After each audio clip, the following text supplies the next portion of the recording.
Olá, hoje nós vamos falar sobre um tema controverso na medicina. Esse tema é pré-diabetes. Diabetes é uma doença cada vez mais disseminada na população.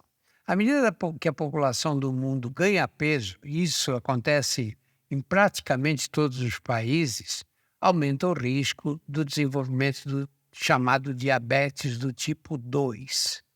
Isso é um problema de saúde pública grave hoje, gravíssimo e com tendência a piorar. Você só classifica uma pessoa com diabetes quando ela tem um certo nível de glicemia. Glicemia, você faz o exame de sangue, depois de 8 horas em jejum. Quando ela atinge determinado nível, nós podemos dizer que esse nível é de diabetes. Aí o que fazem os especialistas? Mandam repetir o exame, que pode ter sido uma subida ocasional. Se confirmar os valores anteriores, aí nós estamos diante de um caso de diabetes. Mas e aquelas pessoas que estão naquela faixa cinzenta? Elas não têm uma glicemia normal, significa que elas têm uma quantidade de açúcar no sangue que é mais alta do que o comum, do que a normalidade das pessoas. Mas também não chegaram na fase que se possa caracterizar como diabetes. Esse é o tema que nós vamos discutir. E vamos mostrar que a controvérsia está em quê? Primeiro, a Sociedade Americana de Endocrinologia considera essa fase como pré-diabetes. A Organização Mundial da Saúde não. E muitos países europeus não obedecem essa classificação. Esse programa tem o apoio das drogarias Pacheco e Drogaria São Paulo, do programa Saber Viver. E para isso nós trouxemos o doutor João Salles. O doutor João já esteve aqui com a gente outras vezes no nosso portal, falando sobre diabetes, que é a especialidade dele. Ele é endocrinologista, professor da Faculdade de Ciências da Santa Casa de São Paulo.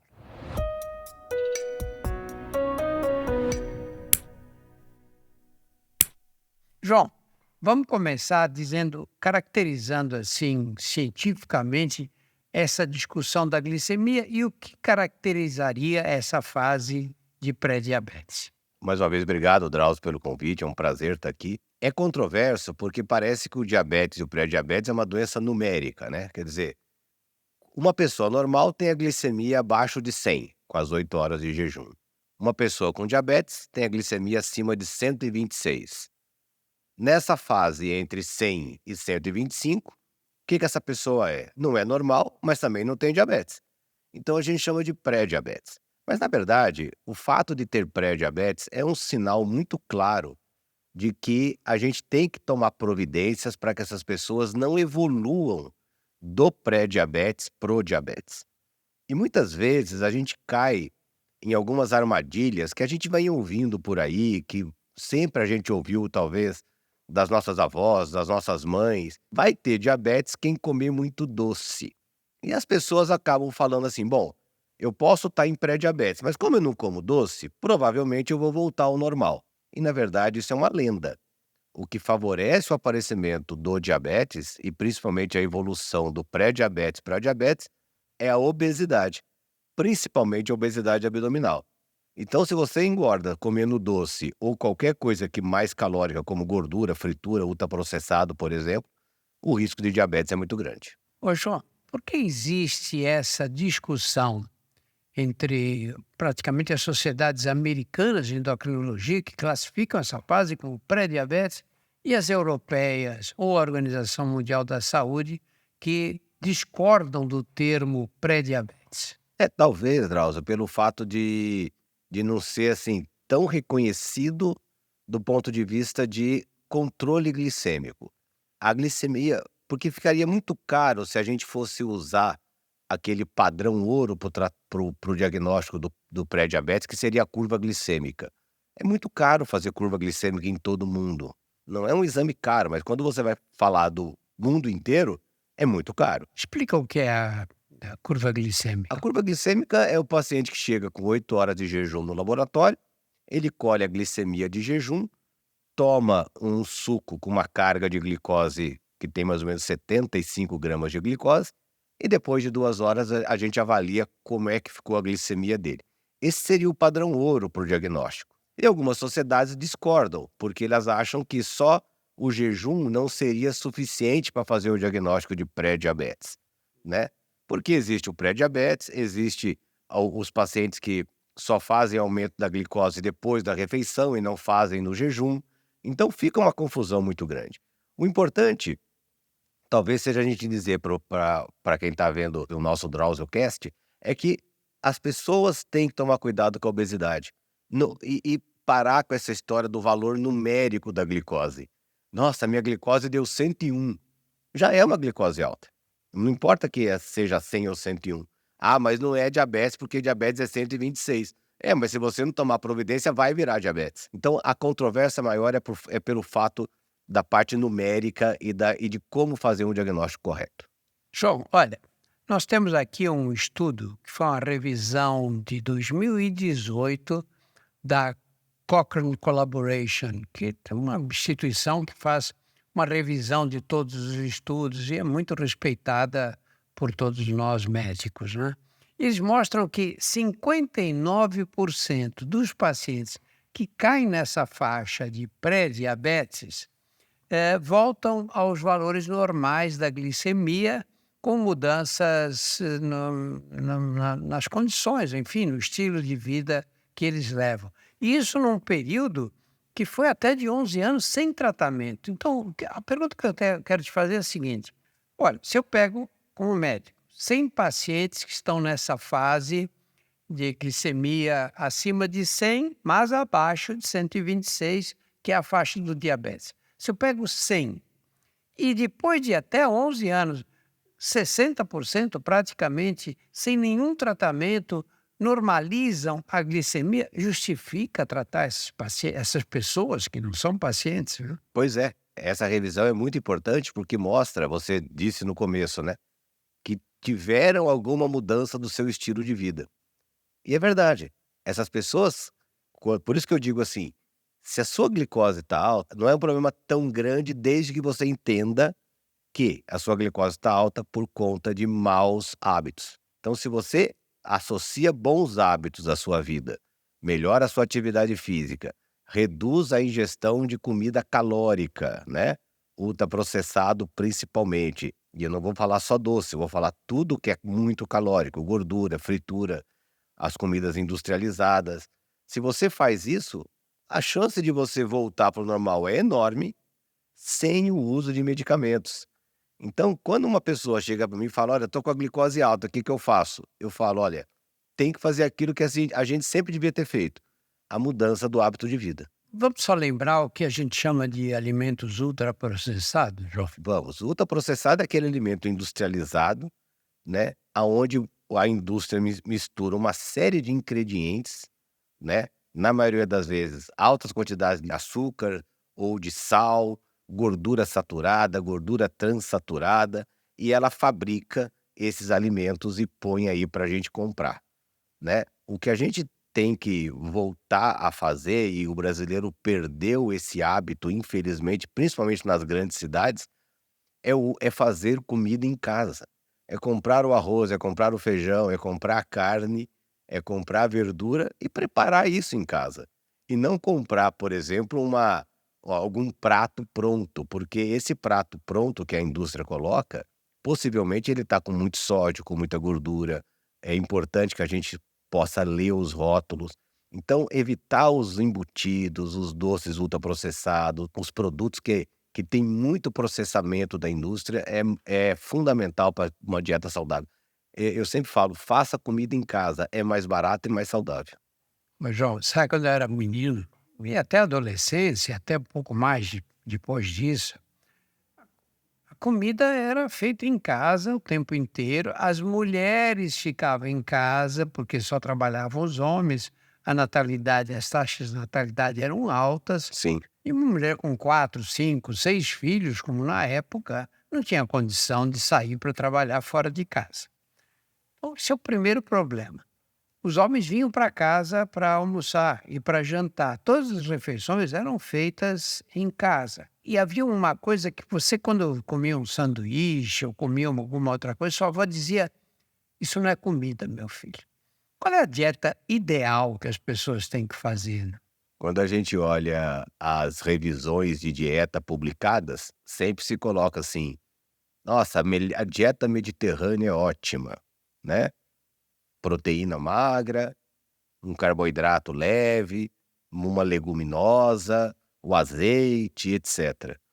Óbvio, para o brasileiro isso é impossível, é difícil de fazer, né, a gente não tá até porque a gente não está no Mediterrâneo. Existe a dieta mediterrânea tupiniquim, a dieta mediterrânea nossa é o arroz e feijão. Um carboidrato leve, um feijão que tem uma quantidade de fibra e de proteína vegetal grande, uma salada e uma proteína magra, que pode ser uma coxa de frango, uma sobrecoxa de frango, um filé de peixe, uma carne vermelha magra, a carne de porco que é muito saudável, né. Quer dizer, Queria que você repetisse isso, porque as pessoas têm o maior preconceito contra a carne de porco, né? pois é, a carne de porco magra, né, a gente tá falando do lombo, do pernil, do porco, né, porque as pessoas associam o porco a linguiça e torresmo, não é isso, é a carne de É. porco, né, E a a pururuca. pururuca, a feijoada, né, não é isso. A carne de porco magra, o lombo, o pernil do porco, a bisteca, é uma carne mais magra do que o filé de frango, por exemplo. Ela tem 102 miligramas de colesterol para cada 100 gramas, enquanto que o filé de frango tem 130.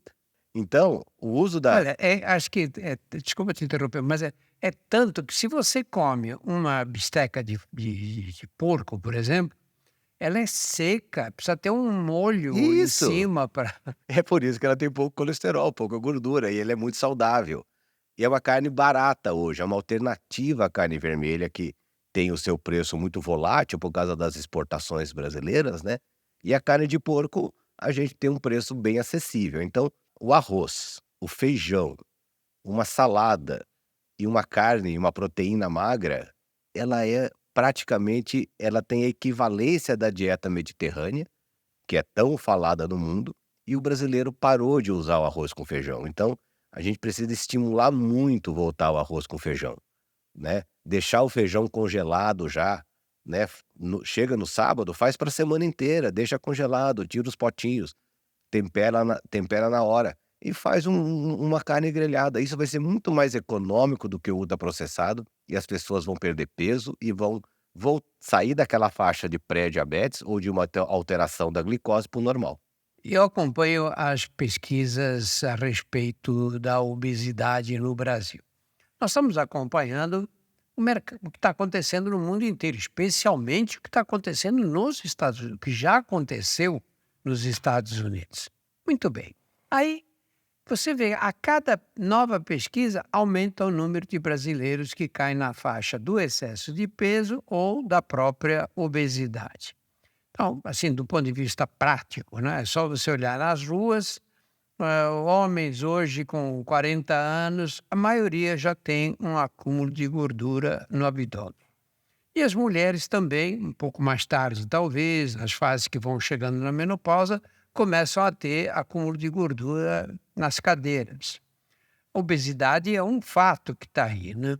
Por que que o fato de eu começar a ganhar peso, à medida que eu vou ganhando peso, a glicemia, a taxa de açúcar no sangue, vai subindo? Olha, essa é uma pergunta muito legal, né, porque o que que acontece é o seguinte, Drauzio, quando o tecido adiposo ele aumenta de tamanho, ele também quer aumentar a nossa segurança. Olha que coisa interessante.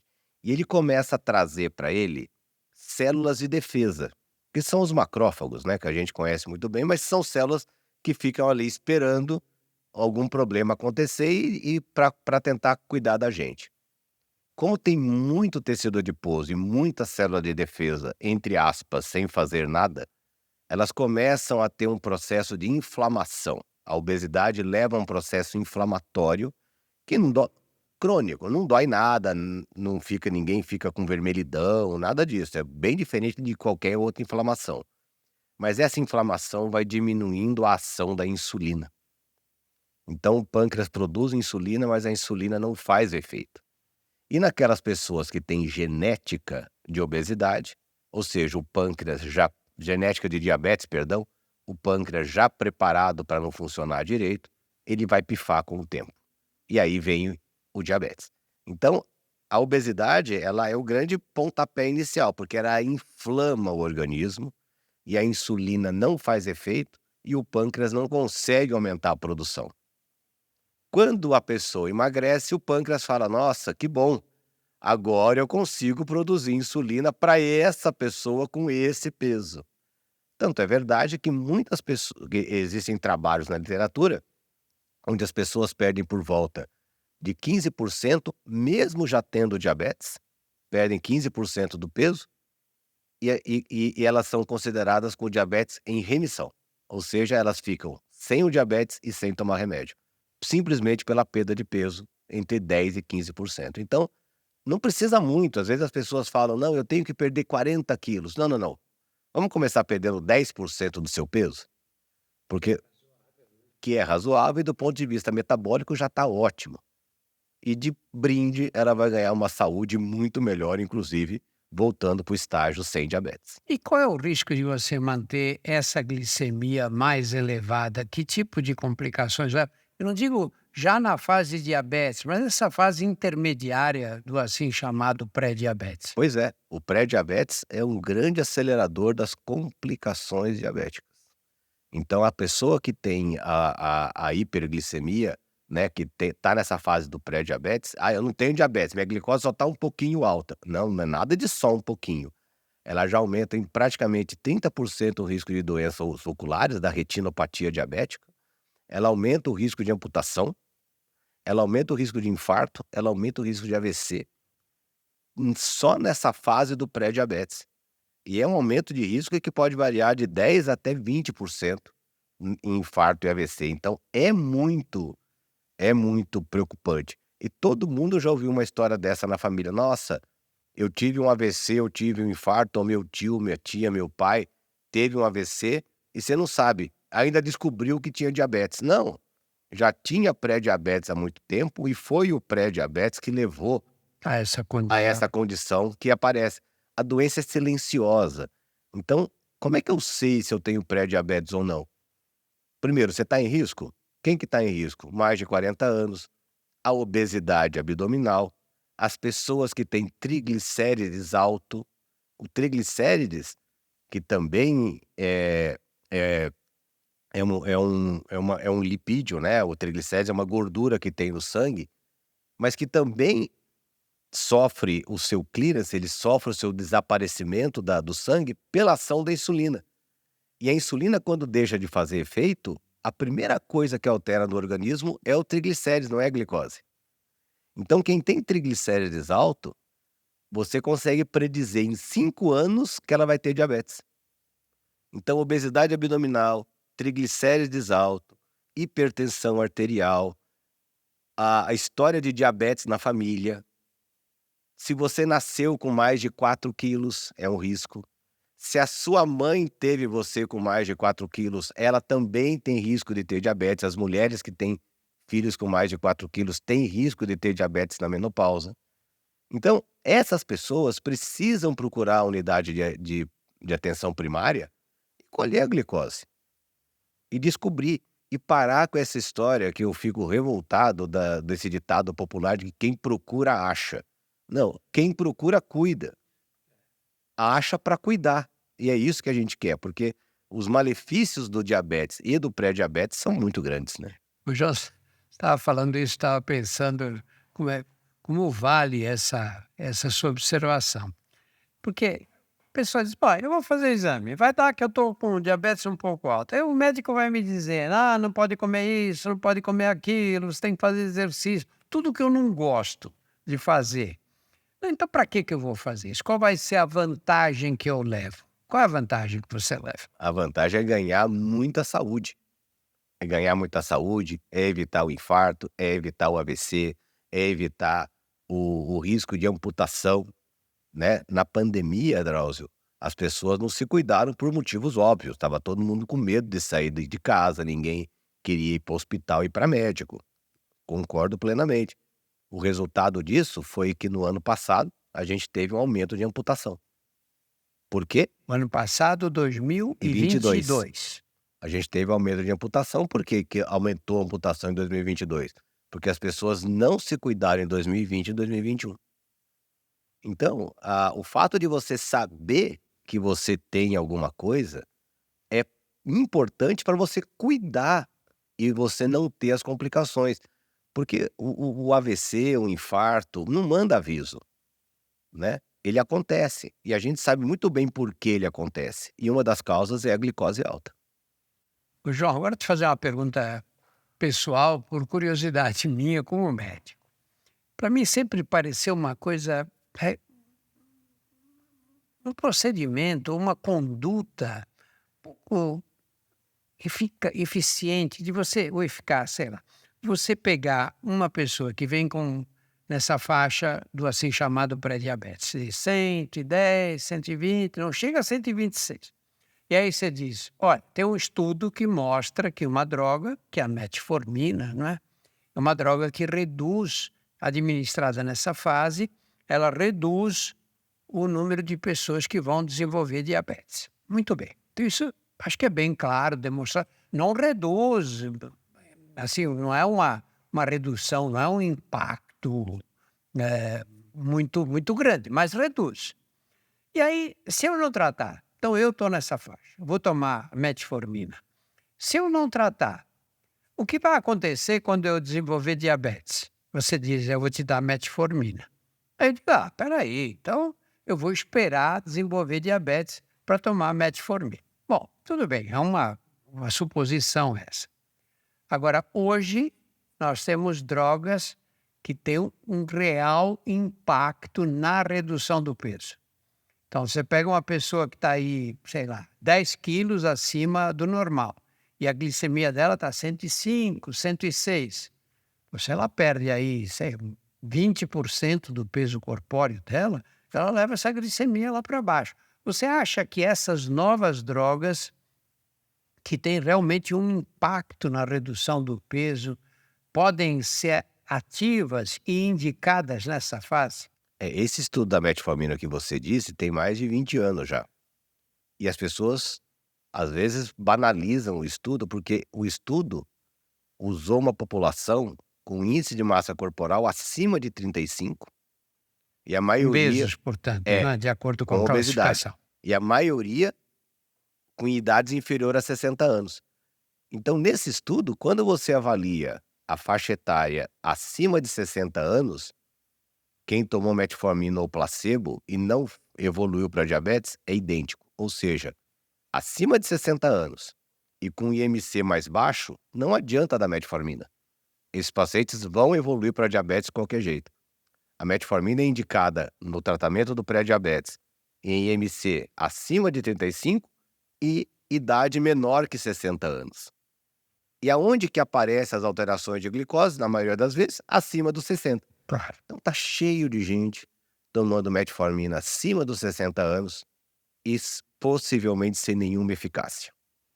Então, Repete isso, por favor, que é um dado importante. tem muita gente com mais de 60 anos tomando metformina, pessoas que têm mais de 60 anos e não têm o índice de massa corporal acima de 35, ou seja, não tem uma obesidade importante, tomando metformina e que possivelmente isso não está gerando nenhum benefício para ela.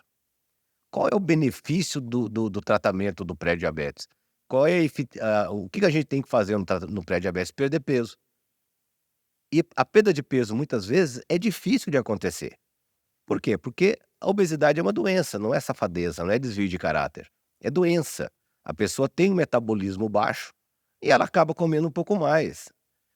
Todo mundo tem um erro alimentar e nem todo mundo engorda. Então, a obesidade é doença. Tratar a obesidade é a melhor opção para o pré-diabetes. Então, você me diz, e essas medicações hoje que são potentes para tratar a obesidade? Elas reduzem, já tem trabalho mostrando, que ela reduz por volta de 66% o aparecimento de diabetes. Ou seja, as pessoas que tomam essas medicações, elas deixam de ter diabetes em 66% das vezes. A gente sempre insiste com quem tem tendência a diabetes, e mesmo para pessoas que têm glicemias normais, mas tem muitos casos de diabetes na família, pai, mãe, avós, etc., que elas mudem o estilo de vida, que tenham uma dieta menos calórica e que façam atividade física. Mas a gente sabe que é muito difícil mudar o estilo de vida, né?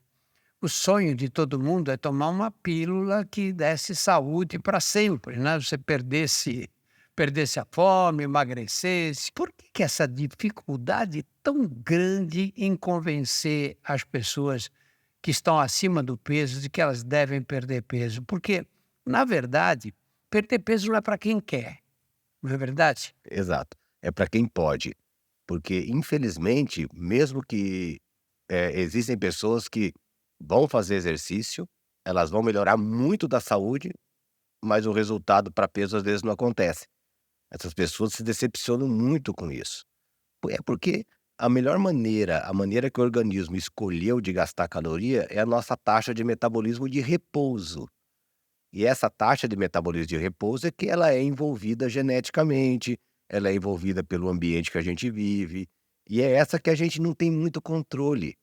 Por isso que tem pessoas que se esforçam tanto, melhoram a saúde, sempre a atividade física e a reeducação alimentar vai melhorar a saúde, mas algumas pessoas não vão perder peso.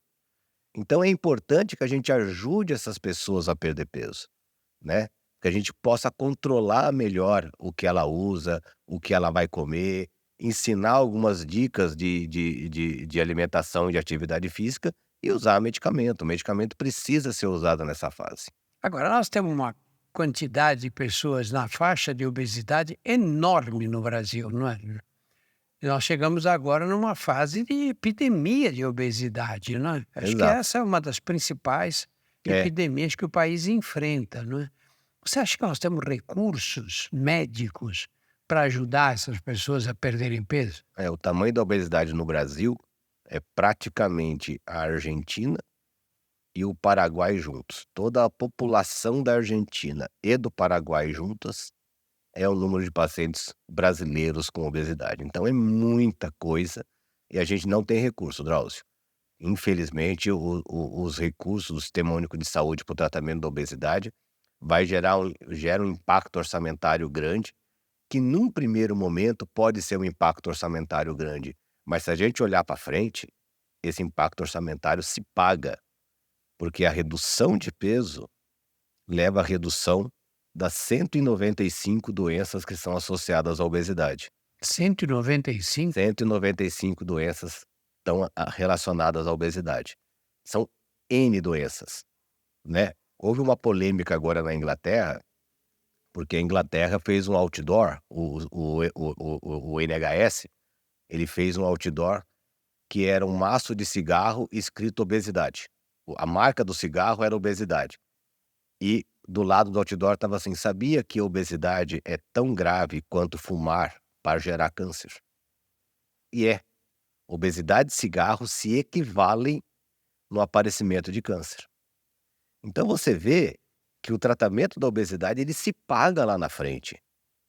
Por quê? Porque a gente está vendo um crescimento de neoplasia, principalmente de órgãos sólidos, né, principalmente, vamos lá, fígado, estômago, cólon, próstata, endométrio na mulher, ovário, mama, muito grande pela presença da obesidade.